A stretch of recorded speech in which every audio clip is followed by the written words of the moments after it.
회장님 너무 사랑해요. 제발 빼지 말아주세요. 정숙 씨, 나 오늘 너무 좋았어요. 우리는 20분 동안 사랑을 나누면서 서로의 체온을 느낄 수 있었습니다. 오늘은 내가 새로운 환자를 만나는 날입니다. 평생 이렇게 많은 어르신들을 돌봐왔지만 이번에는 조금 특별하신 분을 봐야 합니다. 내가 맡게 된 분은 유명한 대기업의 전 회장님입니다. 업계에서는 전설로 불릴 만큼 대단히 존경받는 분이라 했습니다. 직원들 사이에서는 성격이 무뚝뚝하고 까다롭고 간병인을 자주 바꾼다는 소문이 있었습니다. 나는 사실 조금 긴장을 했습니다. 늘 그렇듯 따뜻한 마음으로 대하면 되지 않을까 싶으면서도 혹시 나의 정성을 못 받아주시면 어쩌나 하는 걱정을 가지고 병실에 들어갔습니다. 처음 병실 문을 열고 들어섰을 때 회장님은 창가에 앉아 있었습니다. 안녕하세요, 회장님. 저는 앞으로 회장님을 돌봐드릴 간병사 한정숙이라고 합니다. 그분은 갑자기 고개를 돌려서 내 얼굴을 똑바로 쳐다보셨습니다. 예리한 눈빛에 순간 움찔했지만 그 눈동자 속에는 서글픔이 비치는 것을 나는 놓치지 않고 알아차렸습니다. 또 바뀌었군. 이번에는 얼마나 버틸까? 그 한마디가 내 마음을 흔들었습니다. 그는 사람을 믿지 않는 눈빛이었고 그만큼 상처를 받아온 건지도 모릅니다. 나는 마음속으로 다짐했습니다. 아무리 까다롭고 힘들게 해도 끝까지 함께 해드릴 거라고. 며칠이 지났습니다. 회장님은 언제나 시큰둥했습니다. 물은 미지근하게, 너무 차갑지도 뜨겁지도 않게, 각도는 딱 45도로 기대야 허리가 안 아프지. 사소한 것도 까다롭게 굴었지만 저는 이상하게 싫지만은 않았습니다. 오히려 그 꼼꼼함 속에서 나름의 삶의 태도를 느낄 수 있었습니다. 어느 날 저녁 식사를 도와드리는 중에 내가 실수로 국을 조금 흘리고 말았습니다. 순간 가슴이 철렁 내려앉았습니다. 분명 불호령이 떨어질 줄 알았는데 회장님은 잠시 나를 보시더니 이렇게 말씀하시는 거예요. 사람이란 흘리고 깨지고 그러면서 사는 거지. 자네의 놀란 얼굴을 보니 묘하게 웃음이 나는군. 그 미소는 처음 보는 모습이었습니다. 그날 나는 깨달았습니다. 사실 까칠함 뒤에는 거대한 외로움과 따뜻함이 숨어 있었다는 것을. 날이 갈수록 우리의 대화는 늘어갔습니다. 나는 간병인으로서 일상적인 이야기를 했지만 어느 순간부터는 내 삶의 고단한 이야기, 젊은 시절 잃었던 남편 이야기, 홀로 키운 아이들 이야기까지 하게 되었죠.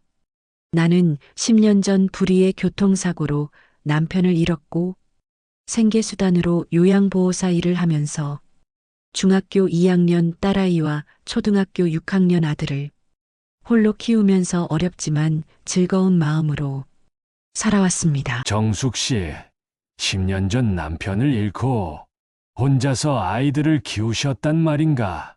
네, 회장님, 그렇습니다. 외롭고 힘든 적이 많았습니다. 하지만 아이들이 저에게 살아갈 큰 힘을 주었습니다. 지금은 아이들이 커서 막내가 대학생입니다. 엄마 고생한다고 공부도 열심히 해서 지금은 장학금으로 학교를 다니고 있답니다. 회장님은 잠시 눈을 감더니 깊은 숨을 내뱉었습니다. 뭔가를 생각하더니 말씀을 하셨습니다. 나는 돈과 권력 다 가져봤지만 정작 내 옆은 아무도 없었지. 자식은 하는 일 바쁘다고 잘 찾아오지도 않고 혼자 회사 갔다가 집에 오면 고요한 정적만 흐른다네. 돈 있으면 뭐하나. 나도 항상 외롭고 쓸쓸하다네. 회장님의 말에 나는 마음이 울컥했다. 우리는 서로 다른 길을 살아왔지만 결국 같은 공허와 외로움 속에 살아가고 있다는 것을 느꼈습니다. 이런저런 대화를 자주 하다 보니 회장님은 변하기 시작하셨고 날이 갈수록 건강도 좋아지고 계셨다. 날씨가 화창한 어느 날 회장님은 기분이 좋아 보였다. 점심을 다 드시고 난 후 갑자기 저를 보고 정숙 씨, 오늘은 책 좀 읽어주게나. 젊은 시절에 내가 좋아했던 시집인데 오늘은 자네 목소리로 듣고 싶네. 그래서 책을 읽어드리기도 했고 또 어떤 날은 정숙 씨 바깥 햇살이 좋은데 휠체어 좀 밀어주지 않겠나? 같이 산책하러 가세 이런 식으로 내 이름을 정확히 불러주고 나와 함께 시간을 보내고 싶어 한다는 사실이 놀라웠어요.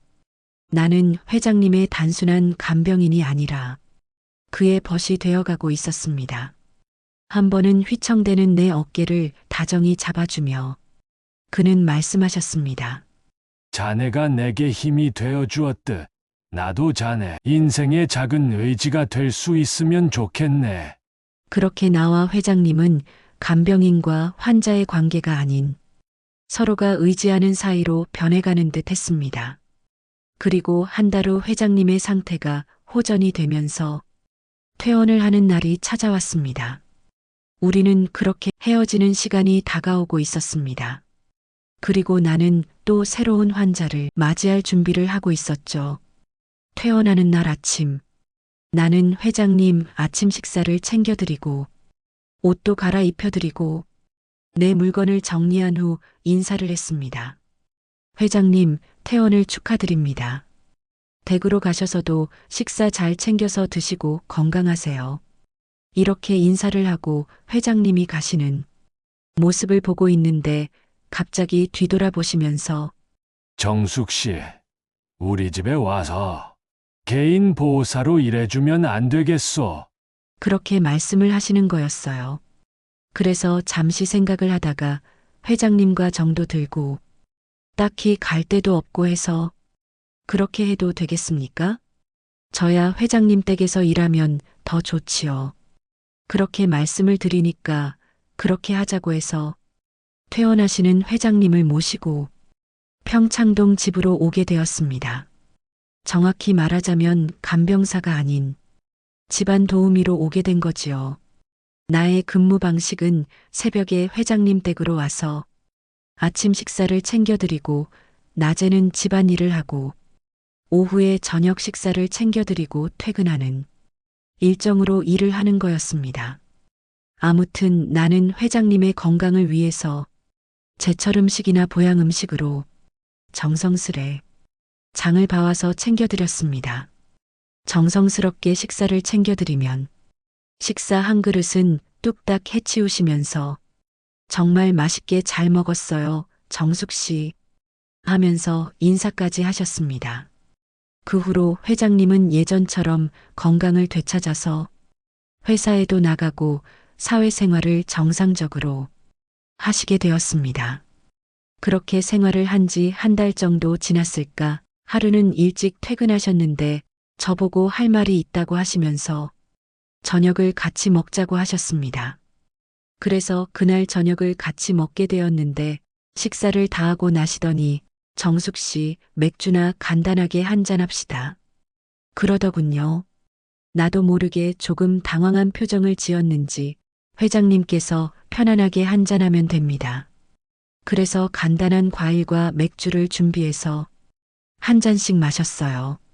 잠시 뒤 회장님께서는 병원에서 처음 만났을 때부터 지금까지 나를 신경 써서 보살펴주고 챙겨주어서 너무 고맙다는 말씀을 하셨습니다. 정숙 씨, 너무 고마웠어요. 덕분에 내가 지금 건강도 되찾고 잘 살고 있는 것 같아서 너무 감사해요. 그러시더니 그래서 말인데, 나 정말 지금은 정숙 씨가 여자로 보이고 있어요. 나와 정식으로 만남을 가지면 안 될까요? 그러시는 거예요. 순간 나는 너무 놀라서 대답을 할 수가 없었어요. 잠시 어색한 정적이 흘렀고 이내 회장님께서는 그런 나를 가만히 쳐다보시면서 손을 꼭 잡더라고요. 정숙 씨, 지금 내가 당신을 너무 원하고 있는 것 같소. 내 사랑을 받아주오. 이렇게 말씀을 하시더라고요. 사실 나도 회장님 집으로 오면서부터 회장님이 남자로 보인 적이 많았거든요. 뭔가 모르는 연민의 정도 느끼고 있었습니다. 회장님, 저도 사실은 회장님을 마음에 두고 있었답니다. 저를 이렇게 여자로 봐주셔서 너무 감사드려요. 이렇게 말씀을 드리고 나니 저도 여자로서 감정을 느껴보는 게 도대체 몇 년 만인지 감회가 새롭고 가슴이 뻥 뚫린 것처럼 시원해졌어요.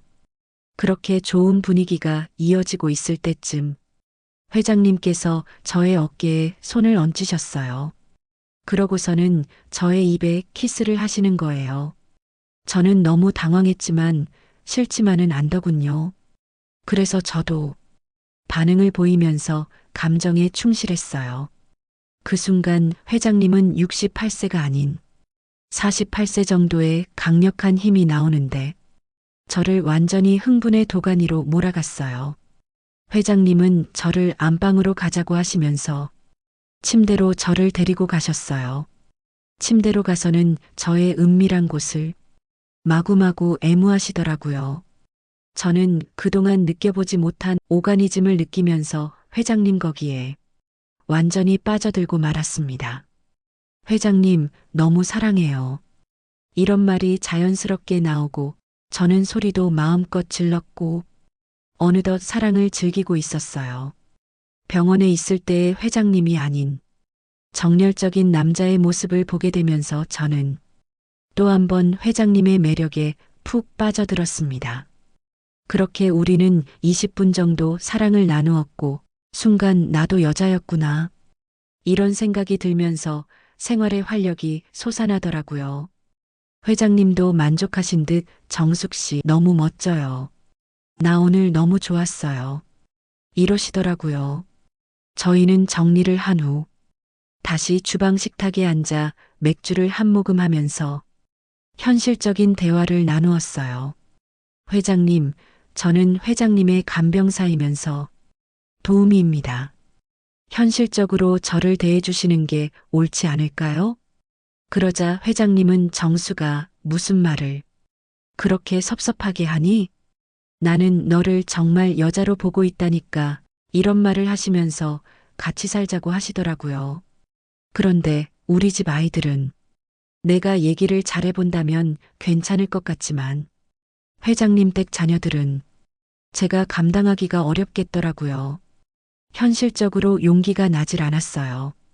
그렇게 며칠이 지나고 회장님은 자녀들에게 저의 이야기를 했고 자녀들은 아버지를 나무라기 시작했습니다. 세상은 우리의 관계를 곱게 보지 않았습니다. 제일 가까운 가족들이 내 존재를 못마땅했습니다. 먼저 회장님의 동생이 회사 임원으로 있는데 그분께서 나에게 하신 말씀이 이제 회장님 댁에 출근하지 마세요. 라고 하셨고 자식들이 집에 와서 며칠 지내면서 나를 출근하지 못하게 하셨습니다. 나는 이 모든 것들을 예상하고 있었습니다. 갑자기 내가 너무 과한 욕심을 부렸나 싶은 생각도 들었고 그 꿈 같은 3개월을 후회하기도 하면서 자책을 하고 있는데 회장님께서 전화가 와서 정수가 한번 만나서 이야기해. 이렇게 저희는 차를 한잔하면서 이야기를 나누었습니다. 회장님은 절대 나와 못 헤어지신다면서 가족들은 내가 다 정리할게. 아무 걱정하지 말고 기다려라. 이렇게 나를 안심시키고 있었어요. 그렇게 며칠이 지나고 회장님의 장남이 나에게 전화가 와서 하는 말. 우리 아버지 곁에서 감정을 섞지 마세요. 간병인 아니 도우미로서의 역할만 해주세요. 이렇게 얘기하시고 일방적으로 끊어버리더라고요. 일주일이 흘렀습니다. 나는 감정의 소용돌이 속에서 빠져나오지 못하고 있었고 너무 괴로웠습니다. 그러나 정신을 차릴 수밖에 없었습니다. 내 나이 50대 중반인데 내가 무슨 부귀영화를 누릴 거라고 이런 수모를 당하고 있나 회의감이 들었고 나는 결심을 했습니다. 회장님과 이별을 할 거야. 마음을 먹고 있는데 또 다른 번호로 전화가 왔습니다. 회장님의 건강이 악화되었다는 연락이었습니다. 빨리 회장님 댁으로 와달란다. 이게 무슨 말인가? 나는 이미 마음의 정리를 하고 있는 중인데 또다시 시련의 고통을 느끼란 말인가? 머리는 혼란스러워하고 있는데 나의 발걸음은 어느덧 회장님 댁으로 가고 있었습니다. 집에 도착해서 방에 들어서는 순간 회장님의 모습이 눈에 들어왔습니다. 약간 지쳐있는 모습에 힘이 없어 보였습니다.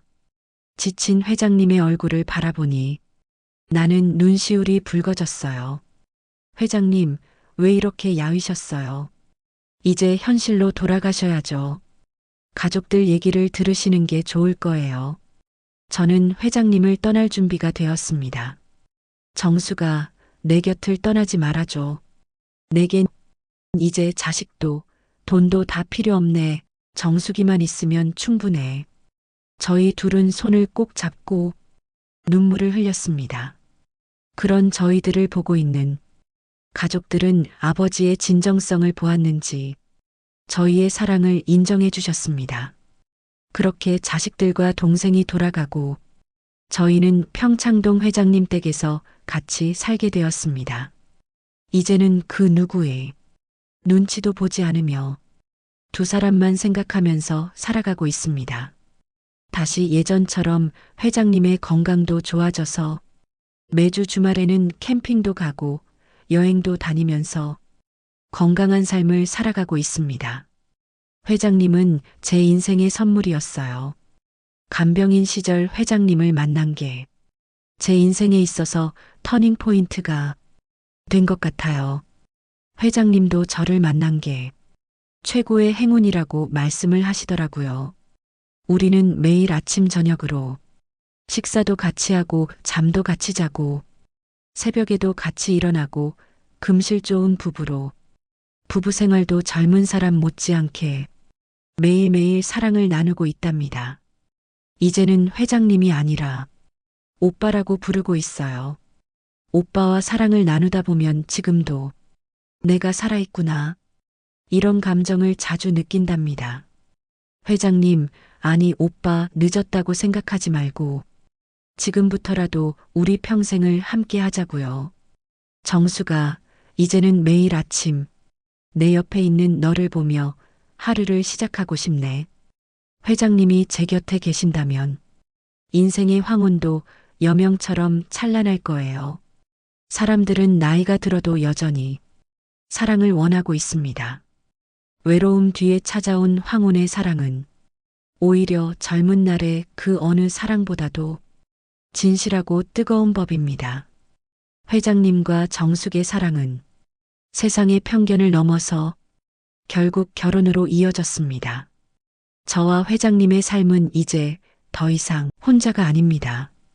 이제는 사랑하는 사람과 영원히 함께 하고 싶어요.